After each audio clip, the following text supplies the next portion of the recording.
అందరికీ నమస్కారం. ఇవాళ మనం ఇండియాలో డిజిటల్ మార్కెటింగ్ గురించి మాట్లాడుకుందాం. ముఖ్యంగా కొన్ని లేటెస్ట్ ట్రెండ్స్ అంటే ఏఐ, షార్ట్ ఫామ్ వీడియోస్, వీటి ప్రభావం ఎలా ఉందో చూద్దాం. మన దగ్గర కొన్ని రీసెర్చ్ రిపోర్ట్స్ ఉన్నాయి. వాటి డేటాబేస్ చేసుకుని ఒక లోతైన విశ్లేషణ చేద్దాం. Yeah sure. First thing, digital add spending ఇప్పుడు టీవీని కూడా దాటేసింది. అది చాలా పెద్ద మైల్స్టోన్. అవును. ఇప్సోస్ రిపోర్ట్ ప్రకారం FY24లో digital ad market almost 41,000 crores touch చేసింది. అంటే 41% మార్కెట్ షేర్. గ్రోత్ కూడా 29% ఉంది. చాలా ఫాస్ట్గా ఉంది కదా? ఎగ్జాక్ట్లీ. దీనికి మెయిన్ రీజన్స్: ఒకటి, మన దగ్గర ఇంటర్నెట్ యూజర్లు విపరీతంగా పెరిగారు, ఆల్మోస్ట్ 75 కోట్లు పైనే. ఇంకా డేటా ప్రైజెస్ చాలా చీప్ అయిపోయాయి. జీబీకి 17 రూపీస్ అంటే చాలా తక్కువ. కరెక్ట్. అందరి దగ్గర స్మార్ట్ ఫోన్స్ ఉంటున్నాయి.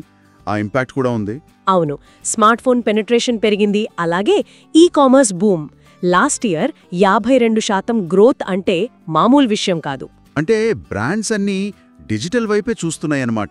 ముఖ్యంగా FMCG, ఈ కామర్స్ వాళ్ళు కదా. యా, FMCG వాటా 37%, ఈ కామర్స్ వాటా 30%. మేజర్ స్పెండింగ్ ఇక్కడే జరుగుతోంది. మరి ఏ ఛానల్స్ పాపులర్? అంటే ఎక్కడ ఎక్కువ ఖర్చు పెడుతున్నారు? టాప్ 3 చూస్తే సోషల్ మీడియా ఉంది 30% షేర్తో, తర్వాత ఆన్లైన్ వీడియో 29%, ఆ తర్వాత పెయిడ్ సెర్చ్ 22%. ఓ, పెయిడ్ సెర్చ్ గ్రోత్ కూడా 32% ఉందంటున్నారు. చాలా ఫాస్ట్గా ఉంది అది కూడా. అవును, అంటే బ్రాండ్స్కి సేల్స్తో పాటు బ్రాండింగ్ కూడా ఇంపార్టెంట్ అయింది. అందుకే డిజిటల్, ట్రెడిషనల్ రెండింటినీ కలిపి చూస్తున్నారు. ఇంటిగ్రేటెడ్ అప్రోచ్ అన్నమాట. సరే, ఇప్పుడు AI విషయానికి వద్దాం. Artificial intelligence. ఇది మార్కెటింగ్ని ఎలా మార్చేస్తుంది? ఫ్లిప్కార్ట్ వాళ్ళు AI వాడి యూజర్ ఎంగేజ్మెంట్ పెంచుకున్నారని విన్నాం. నిజమే. AI చాలా రకాలుగా హెల్ప్ చేస్తోంది. మెయిన్గా పర్సనలైజేషన్, అంటే ప్రతి కస్టమర్కి వాళ్లకు నచ్చే కంటెంట్ చూపించడం. ప్రెడిక్టివ్ అనలిటిక్స్, అంటే కస్టమర్ ఏం కొనొచ్చు, ఎప్పుడు యాక్టివ్గా ఉంటాడు లాంటివి గెస్ చేయడం. ఓకే. ఇంకా చాట్ బాట్స్, హ్యాప్టిక్, డ్రిఫ్ట్ లాంటివి కస్టమర్ సర్వీస్లో చాలా వాడుతున్నారు. 24/7 సపోర్ట్ ఇవ్వడానికి. కంటెంట్ క్రియేషన్లో కూడా AI వాడుతున్నారా? యా, జాస్పర్ AI లాంటి టూల్స్ ఉన్నాయి. బేసిక్ కంటెంట్, యాడ్ కాపీస్ అవి జనరేట్ చేయడానికి హెల్ప్ చేస్తున్నాయి. అంటే రైట్ టైంలో రైట్ మెసేజ్ పంపడానికి AI ఒక పవర్ఫుల్ టూల్ అయింది. బాగానే ఉంది, కానీ కొన్ని ఛాలెంజెస్ కూడా ఉంటాయి కదా. ఇప్సోస్ రిపోర్ట్లో క్వాలిటీ కంట్రోల్, డేటా ప్రైవసీ గురించి మెన్షన్ చేశారు. AI వాడకంలో ఇవి పెద్ద ఇష్యూస్ అవుతాయా? ఖచ్చితంగా. AI జనరేట్ చేసిన కంటెంట్లో కొన్నిసార్లు సహజత్వం లోపించొచ్చు, ఫ్యాక్చువల్ ఎర్రర్స్ ఉండొచ్చు. క్వాలిటీ చెక్ చాలా ఇంపార్టెంట్. Data privacy సంగతేంటి?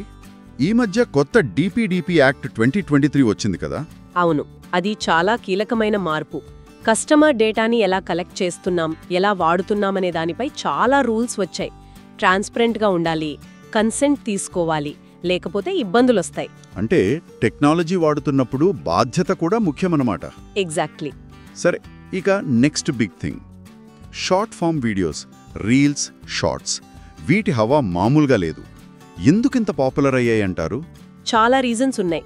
ఒకటి, మన అటెన్షన్ స్పాన్ బాగా తగ్గిపోయింది. యావరేజ్గా 8 సెకండ్లో అంటున్నారు. అవునా? కేవలం 8 సెకండ్లా? అవును. ఆ 8 సెకండ్లలోనే మనం కంటెంట్ని గ్రాస్ప్ చేయాలి, లేదా స్క్రోల్ చేసేస్తాం. సో షార్ట్ వీడియోస్ పర్ఫెక్ట్గా సూట్ అవుతాయి. ఇంకా mobile usage almost 78% digital spend mobile పైనే జరుగుతోంది. అందరూ ఫోన్లలోనే చూస్తున్నారు. ఇంకా ప్లాట్ఫామ్ ఆల్గరిథమ్స్ కూడా, అవి కంటెంట్ని వైరల్ చేయడానికి బాగా హెల్ప్ చేస్తున్నాయి. ఆ ఇన్స్టెంట్ గ్రాటిఫికేషన్ ఫ్యాక్టర్ కూడా ఉంది కదా, చూసిన వెంటనే లైక్స్, కామెంట్స్. కరెక్ట్. జొమాటో వాళ్ళు రీల్స్ క్యాంపెయిన్తో యాప్ డౌన్లోడ్స్ 40% పెంచుకున్నారంటే చూడండి ఎంత పవర్ఫుల్లో. వావ్. మరి యూజర్స్ ఏమంటున్నారు? ఏదైనా సర్వే ఉందా దీనిపై? యా, IRGMTS వాళ్ళ సర్వే ప్రకారం 75% మంది డైలీ చూస్తున్నారట. ఎక్కువ మంది, అంటే 56%, ఎంటర్టైన్మెంట్ కోసమే చూస్తున్నారు. ఇంట్రెస్టింగ్. యాడ్స్ చూసి కొంటున్నారా? ఆ సర్వేలో 50% మంది యాడ్ చూసి ప్రోడక్ట్ కొన్నామని చెప్పారట. ఇంకా 87.5% మంది దీన్ని మంచి మార్కెటింగ్ టూల్గా ఫీల్ అవుతున్నారు. అయితే అదే సర్వేలో 80% మంది దీనివల్ల తమ అటెన్షన్ స్పాన్ తగ్గుతుందని కూడా నమ్ముతున్నారట. ఇది కొంచెం కాంట్రడిక్టరీగా లేదా? నిజమే, అదొక పెద్ద కన్సర్న్. బ్రాండ్స్కి కూడా ఇది ఛాలెంజ్. కంటెంట్ ఓవర్లోడ్ అయిపోతోంది, యాడ్ ఫెటీగ్ వస్తోంది, అంటే యాడ్స్ చూసి చూసి విసుగొచ్చేయడం. మరి బ్రాండ్స్ ఏం చేయాలి?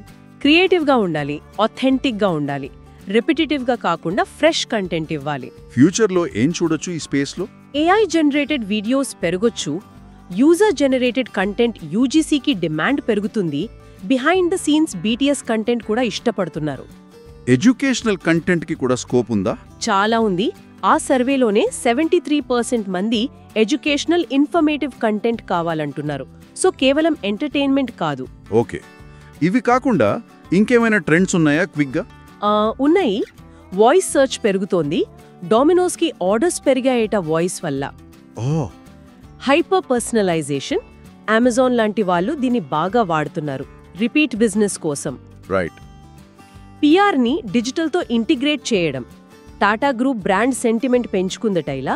ఇంకా ప్రైవసీ DPDP యాక్ట్ గురించి ముందే చెప్పాను కదా. అవును, అంటే అన్నీ కలిసి ఒక ఇంటిగ్రేటెడ్ స్ట్రాటజీ కావాలన్నమాట, ఆమ్ని ఛానల్ ఎక్స్పీరియన్స్. కరెక్ట్. కాకపోతే పెట్టిన ఇన్వెస్ట్మెంట్కి ROI ఎలా వస్తుందో ట్రాక్ చేయడం ఇంకా చాలా మందికి ఛాలెంజ్గానే ఉంది. రైట్. సో మొత్తంగా చూస్తే ఇండియా డిజిటల్ మార్కెటింగ్లో ఒక పెద్ద ట్రాన్స్ఫర్మేషన్ జరుగుతోంది. డిజిటల్ ఇప్పుడు కింగ్ అని చెప్పొచ్చు. ఖచ్చితంగా. AI, short form videos customer కనెక్షన్ని రీడిఫైన్ చేస్తున్నాయి. కానీ ఈ అటెన్షన్ స్పాన్ తగ్గడం, ప్రైవసీ కన్సర్న్స్, యాడ్ ఫటీగ్, వీటిని బ్రాండ్స్ స్మార్ట్గా డీల్ చేయాలి. అవును. ఆ ఆథెంటిక్ కనెక్షన్, ట్రస్ట్ బిల్డ్ చేయడమే కీలకం. చివరగా శ్రోతలకి ఒక ఆలోచన వదిలేద్దాం. AI ఏమో కంటెంట్ని ఫాస్ట్గా క్రియేట్ చేస్తోంది, మన ఏకాగ్రత ఏమో తగ్గిపోతోంది. ఇలాంటి టైంలో బ్రాండ్స్ తమ ఆడియన్స్తో ఆ నిజమైన నమ్మకాన్ని, కనెక్షన్ని ఎలా నిలబెట్టుకోగలవు? ఆలోచించండి. మళ్ళీ కలుద్దాం. నమస్కారం.